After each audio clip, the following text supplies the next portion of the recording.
Hi hello నమస్తే welcome to our channel. చూస్తున్నారుగా వేడి వేడి పండు మిర్చి పచ్చడి. మరి దీనికి కావాల్సినవి అర్ధ కిలో పండు మిర్చి, అలాగే వాటితో పాటుగా చింతపండు, ఎల్లిపాయలు కొన్ని, జీలకర్ర 2 స్పూన్లు, ఉప్పు రుచికి తగినంతగా తీసుకోవాలి. తర్వాత పండు మిర్చిని ముక్కలుగా కట్ చేసుకొని జార్లోకి తీసుకొని అందులోనే ఎల్లిపాయలు, కొద్దిగా జీలకర్ర, అలాగే కొద్దిగా ఉప్పు, వాటితో పాటు కొన్ని ధనియాలు, వీటితో పాటు 100 గ్రాముల చింతపండు తీసుకొని మెత్తగా గ్రైండ్ చేసుకోవాలి. మరీ మెత్తగానే కాకుండా కొద్దిగా గరుగరుగా ఉంటుంది చూడండి, ఇలా చేసుకుంటే సరిపోతుంది. దీన్ని తీసుకొని ఒక బౌల్లో వేసుకోవాలి.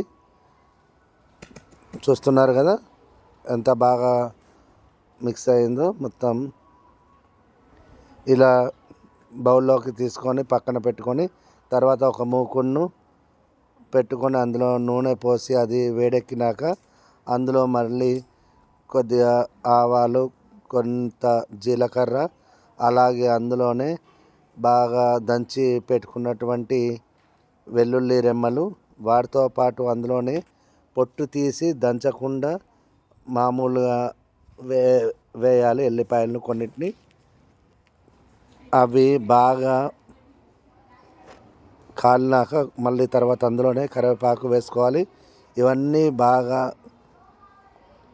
మిక్స్ అయ్యి అంటే బాగా వేడెక్కి అందులో బాగా పోపు వేగిన తర్వాత మనం ఇంతకుముందు పక్కన పెట్టుకున్నటువంటి పండు మిర్చిని ఇందులో వేసుకోవాలి.